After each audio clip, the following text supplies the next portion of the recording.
I move motion number 81 in the name of the Labour Party.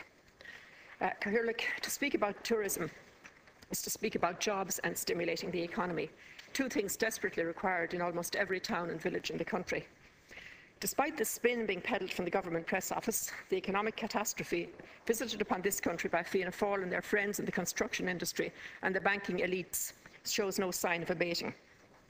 Just because less people are losing their jobs, our tax forecasts are not as far below target as previously, does not mean we have turned the corner. It's estimated that anywhere up to 100,000 people have emigrated from Ireland since 2007, mainly the younger generation. It's an unfortunate reality that the country can look forward to several years of austerity as we are forced to pay for the mistakes of the former elites, some of whom continue to receive pensions from now nationalised banks, even though they may not be paying back their outstanding loans. Meanwhile, sectors of the real economy, such as tourism, are not receiving the support they deserve. Tonight's motion highlights an area where Ireland has enjoyed great success in the past, and we can in the future with a little imagination and investment. It's a place where, according to Fáilte Ireland calculations, for every additional €1 million spent by tourists in Ireland, we can create 23 jobs. It's a place which provides what the Fáilte Ireland fact sheet terms a significant regional distributive effect. In other words, employment that is not centred on major urban centres, but also provides jobs from Lahinch to Letterkenny, from Cashel to Carlingford. It provided €1.2 billion in taxation revenue in 2009 and employed almost 120,000 people, more than agriculture, forestry and fishing sectors or the financial services sector. In short, it is a major industry, a significant source of government revenue and a major employer, which is real decentralisation in action. With such a major industry, you would expect that the government would be in a position to take steps to protect the industry from external problems and to chart a growth strategy for the future. Changing the title of the department is no substitute for developing real policy. All of the snappy photo opportunities may be good for a minister, but they don't address the real issues facing an industry which is in crisis. In 2009, almost 1 million fewer overseas visitors came to Ireland than in 2008.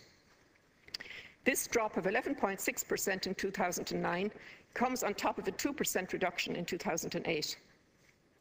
Despite hopes for a recovery from tourism's annus horribilis 2009, this year, 2010, has proven to be even worse than 2009, with numbers collapsing further, down 18.5% in March 2010 compared to March 2009.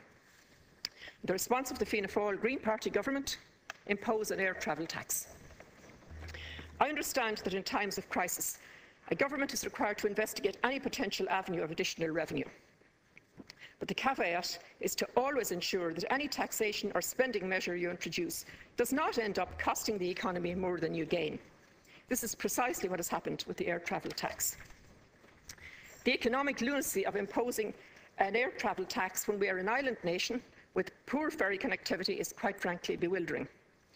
Surely someone within the government must realise that if you enforce an air travel tax on a country that relies on airplanes to bring 90% of foreign tourists to the country, many will simply choose not to come. 900,000 fewer visitors visited Ireland in 2009 compared to 2008. If even 20% of these made a decision not to visit Ireland because of the high cost of flights, that is 180,000 people not bringing vital economic stimulus to the country in places such as Killarney or Kilkenny, Westport or Waterford. When even a country such as Holland, which has extensive road and rail links with the rest of Europe and is not an island in the Atlantic on the edge of Europe, chooses to abolish their air travel tax as counterproductive, it is time for the brains in the Irish government and the seers in the Department of Finance to reassess their stance. In July 2008, the Dutch government introduced an air passenger tax targeting the collection of $418 million. A subsequent Dutch study calculated that the tax cost airlines $1.2 billion, Dutch airports $121 million, and the Dutch economy $1.6 billion. The air travel tax was scrapped in 2009 in Holland. It is time for our government to follow suit and either abolish substantially reduce the air travel tax, or look for an alternative way of asking the tourism and aviation industries to play their part without maintaining an air travel tax. The recent rise in the popularity of social networking websites, such as Facebook, and the use of mobile devices, such as smartphones and tablet computers, has brought about both challenges and opportunities for the tourism sector. Mobile applications, pieces of software that help users perform specific tasks, have quickly become a cultural phenomenon. In 2009, it's estimated that 190 million smartphones were sold globally, and a further 250 million sales are predicted for 2010. Mobile applications can be used for a variety of tasks, everything from playing music to tracking airline flights. In most cases, applications are free to download, and currently Apple offers over 185,000 applications in its App Store, not to mention the vast number of applications offered by Google and BlackBerry. Keeping up with the burgeoning nature of mobile technology, the development of tourist applications targeted at visitors to Ireland would modernise the tourist experience in Ireland and create openings for application and web developers. Indeed, mobile applications should be used as a new medium to access customers through sophisticated internet marketing campaigns. Furthermore, applications should provide information about tourist attractions, accommodation and transport, as well as provide navigation and translation tools. Today's tourism market is arguably much less structured than previously. The internet has replaced the travel agent as people tend to book their own holidays. Fáilte Ireland's Visitor Attitude Survey 2009 showed that 84% of overseas holidaymakers to Ireland use the internet to book or purchase some element of their holiday. This figure will only continue to grow, so it's vital that our tourism business, particularly accommodation business, have access to high-quality broadband. The internet is the greeting place of the future. 74% of foreign visitors used the internet to book accommodation in 2009. And recent figures from the OECD have shown that Ireland has a broadband penetration of just 21.4%, ranking us 20th out of 30 countries. Tourism businesses throughout Ireland require and deserve fast, efficient and reliable broadband in order to build their profile on the internet and attract foreign tourists. An issue which has been highlighted again and again to me by tourism operators is the issue of tourism visas, particularly for visitors from Asia. Traditionally, Irish tourism has been dominated by visitors who share cultural, historical and linguistic ties with Ireland. The growth markets in the 21st century tourism will not share these same historical ties. India, the Gulf states and in particular China are becoming major travellers, and they are markets Ireland cannot afford to ignore even in the short term. The significance of Chinese tourism is highlighted by the fact that last year 42.2 million Chinese tourists travelled abroad, while in 2001 that figure was just 7 million. Essentially, if Ireland is to become successful at attracting tourists from the expanding long-haul markets, a reformed and speeded up entry into Ireland has to be put in place. Minister, I'm aware that you've become aware of this fact, somewhat belatedly I suggest, and had an article in the paper recently talking about this issue. What we need from the government is real action and not words. Due to our border cooperation agreements with the United Kingdom, it is a complex issue. But if the UK can offer holiday visas to people from Asia, then there is no reason why we cannot devise a system which does not require visitors to supply the same level of information as if they were a potential immigrant and not a potential tourist. As I've stated previously, tourism is now such a globalised industry that any barriers to entry will just result in many tourists simply picking another destination. During the height of the Celtic Tiger boom, Fianna Fáil and the now defunct PDs created a myriad of tax breaks to stimulate development. One of these was a tax relief on the construction of hotels.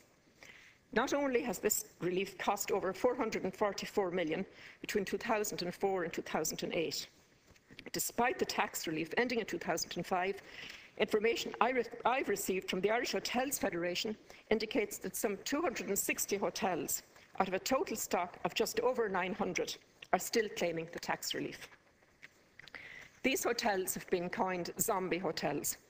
as many were created purely to take advantage of tax incentives for a group of investors rather than to meet a genuine supply need. In the words of the Chief Executive of Fáilte Ireland, their development was supply-led rather than demand-responsive. The accommodation market has collapsed, with room occupancy levels as low as 37% in some areas. In a normally functioning market, businesses that were not profitable would be forced out until the market found its equilibrium. This has not happened, as many hotels are supported by their banks and are offering what is essentially below-cost selling. Other hotels have or are in the process of being transferred into NAMA, which is now effectively the state's largest hotelier. The result of this is that many well-established family-run hotels are being forced out of business by what amounts to unfair competition. The Labour Party has set our position out in a policy document extending the welcome. I'm now calling on the government to provide an answer as to what they propose to do regarding the zombie hotels and how they see NAMA affecting the hotel market. If NAMA does not assess the accommodation market as a whole, it will lead to a continued glut of hotels in certain areas, and action is required urgently, Minister, on this issue. We must also work to sustain the bed and breakfast industry. The bed and breakfast sector has for many decades provided guests with the unique experience of staying in the homes of Irish families where visitors can enjoy the renowned Irish welcome. Bed and breakfasts, once the staple of the Irish accommodation sector, have suffered a steep decline due partly to a reduction in consumer demand, but also due to the explosion in hotels as a result of the tax incentives introduced by the government, which have now rendered the sector effectively insolvent. The market share of B&Bs in the accommodation sector has reduced to 10.8%. It must be acknowledged that Fáilte Ireland has moved to address the issues in the sector with their recently published Vision for Irish Home B&Bs. This is a welcome move, but we also need to roll out a full classification system and market the bed and breakfasts as a uniquely Irish experience, instead of merely bed and breakfast, but one where you stay in a family home and then share breakfast with them in the morning. While I'm highly sympathetic to the real stresses that the businesses in the accommodation and food sector are under, recent statistics from NERA, the National Employment Rights Authority, and in a report compiled by TASC are pretty shocking. They show a cavalier attitude towards employment legislation, which is there to prevent exploitation of workers, many of whom may not be Irish nationals. Out of a total of 131 inspections carried out in 2009 by NERA into accommodation providers outside the Dublin, Cork and Dún Laoghaire municipal areas, 96 were found to be non-compliant with the Hotel Employment Regulation Order, which provides for minimum rates of pay and conditions in these areas. This non-compliance rate of 73% represents a completely unacceptable breach of an important piece of employment legislation designed to protect workers. That 15% of hotels were inspected and 73% were found not to be adhering to employment legislation is totally unacceptable. A report recently published by TASC shows that these figures of non-compliance are broadly similar to those in the catering and accommodation sector. Such a level of non-compliance shows an almost systematic decision by the industry to ignore workers' rights. That the accommodation and catering sectors can then complain about the JLC system or the minimum wage, despite the evasion of labour laws, is a duplicitous position. In the Labour Party, we are calling for the government, we're calling on NERA and those in the leadership roles in the accommodation and food services sector to work together to end this worker exploitation. Ireland's natural landscape is a precious resource. Fáilte Ireland's Visitors' Attitude Survey 2009 has once again highlighted the Irish scenery as one of the top 2 advantages for Ireland vis-à-vis other destinations. In a time when more and more people are becoming conscious of their impact on the environment, ecotourism offers great opportunities for the future of tourism in Ireland. There are beautiful walkways located throughout Ireland, and many hikers and hill walkers take advantage of this. Hiking and hill walking were the most popular activity that foreign tourists undertook in Ireland in 2009. The development of new walkways and the upkeep of existing walkways are ways in which safe and responsible travel can be promoted while maintaining Ireland's green image. Already, the Green Box initiative, which developed the North West into a significant ecotourism destination, has been successful. Ecotourism offers rural areas a chance to play on their strengths with a net benefit for all concerned in better environmental conditions, economic opportunities and a strong and unique tourist product, rural Irish life. Similar strategies to the Green Box initiative in other parts of Ireland would not only improve Ireland's standing as an ecotourism destination, but it would also bring economic stimulus into rural communities and bring job opportunities to people across a range of skill levels. It is critical that ecotourism in Ireland is built on a green and sustainable model which takes into consideration the benefits to the tourist, the benefits to the people in the local communities and the impact on the environment. The need for legislation to allow for the downward review of rents and for bank credit to be unfrozen are issues that are currently not confined to the tourism industry. Indeed, I've spoken on both of these issues in this House over the past year and their impact on the wider economy. Both of these issues do, however, have a significant impact on tourism operators as well as the wider economy. The Labour Party introduced into this House earlier this year legislation that would allow for the downward review of rents. This was voted down by the government, no doubt to keep those august financial institutions who invested money in commercial property happy, rather than taking account of the needs of the real economy, the employment and wealth creators. Tourist businesses are no different to other sectors with extortionate rents, which take absolutely no account of the current economic climate being expected by landlords. As a result, tourist businesses have gone to the wall. The tourism industry, as well as the rest of the economy, requires immediate action on this issue. Despite the mealy-mouthed words from the banks, which still exist only because of the citizens of this state having bailed them out, banks are not extending sufficient working capital to viable businesses. The years of extreme largesse have been replaced with a regime of austerity so severe that viable businesses are being driven to the wall. The banks may claim that they are not refusing a large amount of business, but the simple fact is that most of these businesses are told not to apply as they will not be accepted. They do not apply, and thus they are not counted as part of the figures spouted by the state and the banks. It's time the state got tough with the banks. Kid gloves treatment given to the former masters of the universe has led them to forget who their real boss is now, the citizens of this state who have bailed them out. The Irish people have, without their consent of course, given the banks the guarantee, nationalisation, bailouts, NAMA, and have thrown good money after bad into particular organisations. The least we expect from these organisations is not to strangle viable business that didn't wreck the Irish economy.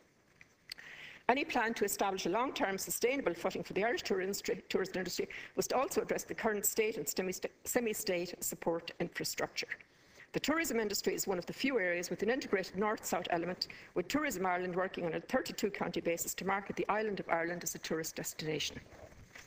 Established in the wake of the Good Friday Agreement, the vital role of this cross-border body plays should not be underestimated in terms of relations between Northern Ireland and the Republic of Ireland. But in a classic case of quangoism, however, the merger of the Northern and Southern Tourist Boards created three agencies, with Fáilte Ireland, the Northern Ireland Tourism Board, established with Tourism Ireland. In addition to this, Shannon Development is also responsible for tourism in the Midwest region. There are 5 regional tourism development boards and Dublin Tourism. Now, for a country of just 4.5 million people and with less than 7 million visitors last year, this amount of bureaucracy is surely excessive. Tourist operators have also informed me that the number of bodies can sometimes be confusing, and they would wish for a more streamlined service with one point of contact. I'm calling on the government to review the functions, systems and efficiency of the semi-state agencies in the tourism sector. If a reduction in the number of tourism bodies can be achieved without reducing the service to tourism business, this should be implemented. Thank you, Caroline. And to conclude, the Labour Party is here this evening to urge the government to act on tourism.